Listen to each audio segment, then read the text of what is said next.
Salut à tous. Alors aujourd'hui je voulais vous faire un petit peu le retour de mes semis et des gelées que j'ai eu parce que clairement ça a bien gelé et en plus de ça ça a été crescendo. Donc déjà dans la nuit de vendredi à samedi, eh bien il a fait -3, donc -3 ça va, ça se gère, surtout avec le châssis là comme ça, je sais que ça tient.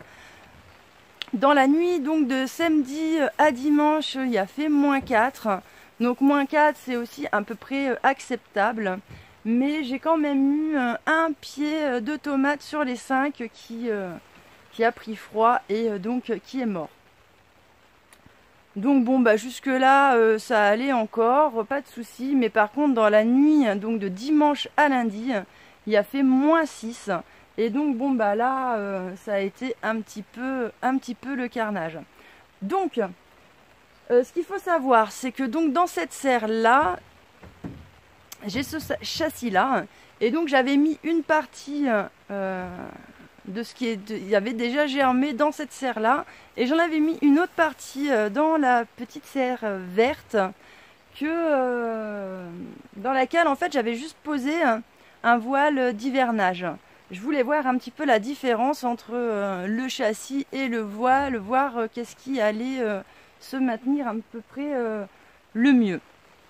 Donc, dans ce châssis-là, par-dessus, quand il y a eu vraiment la grosse gelée, donc dans la nuit de dimanche à lundi, j'avais anticipé et j'avais mis donc une couverture en laine par-dessus tout le châssis. Et donc, malgré le fait qu'il y a eu une très grosse gelée, eh bien j'ai pu conserver donc les tomates.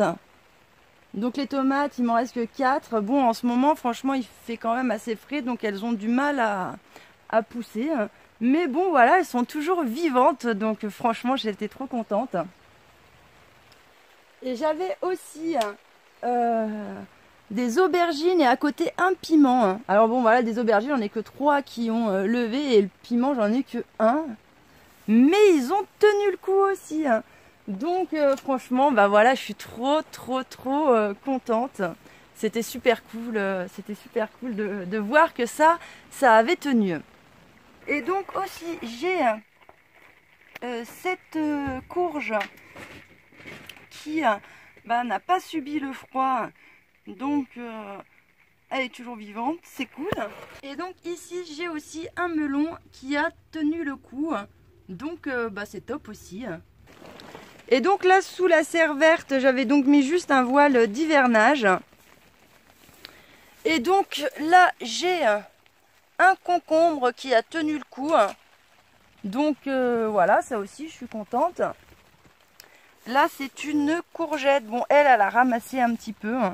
Mais il lui reste toujours un cotylédon et puis la petite pousse là qui arrive. Donc je le laisse. Je me dis que on verra bien ce que ça donne. Par contre, bon bah voilà. Là c'était une courgette. Bon bah elle a ramassé et je pense pas qu'elle va survivre au truc. On verra. Là c'était une courgette aussi qui est morte. Là c'est un melon, il a ramassé, il lui reste encore un petit peu de verre, je vais le laisser au cas où. Voilà, donc voilà ce qui a survécu un petit peu, ou ce qui est en train de moitié de survivre. Et donc de toute façon je suis plutôt quand même assez satisfaite dans l'ensemble du truc, parce que bien franchement les melons, les courgettes et tout ça, bon c'est des choses qui mettent assez... c'est assez rapide à germer, ça va assez vite à pousser. Donc, je suis plutôt, disons que d'en avoir perdu quelques-unes, c'est pas un truc qui me tracasse tant que ça, et je suis hyper heureuse d'avoir pu garder les tomates, les aubergines et les piments qui ont mis grave du temps à germer et qui sont encore tout petits et qui ont du mal à pousser. Donc voilà, ça c'est plutôt cool. Et donc là, comme on peut voir, j'ai relancé quelques semis, un petit peu de pas mal de trucs.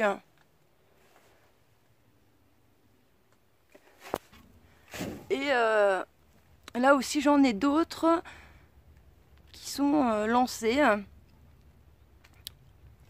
Et donc j'ai aussi mis, comme je vous l'avais dit, des tomates aussi à germer à l'intérieur. Et là, j'en ai remis aussi dans le châssis. Donc comme ça me permettra de voir un petit peu la différence au niveau de la levée entre les deux. Et voilà. Je voulais vous montrer aussi, c'est un prunier qui a donc germé dans les noyaux que j'avais mis. Et donc bon bah là je l'ai rempoté et donc je suis trop contente. J'en ai déjà un. Et en plus de ça, eh bien j'en ai un deuxième là qui arrive. Donc c'est pareil, je vais pouvoir le rempoter. Franchement c'est cool. Et là on peut voir aussi que j'en ai un autre. Donc ça doit être, je pense, soit un pommier, soit une vigne. Mais je pense plus un pommier qui doit arriver. Bref, voilà, donc ça aussi, ça commence à venir. Voilà, donc dans l'ensemble, bon, bah, je suis clairement quand même assez satisfaite de tout ça. Là, comme vous avez pu voir, donc j'ai relancé pas mal de semis, mais d'ici une semaine, j'en relancerai vraiment une grosse vague, parce que j'ai calculé à peu près, et donc j'arriverai à peu près à la bonne période pour pouvoir les replanter à un extérieur qui est pour chez moi donc début juin. Donc je pense que voilà, je devrais être à peu près opérationnelle à ce moment-là. Voilà, bah écoutez, je vous remercie de m'avoir écouté et je vous dis à bientôt dans une prochaine vidéo.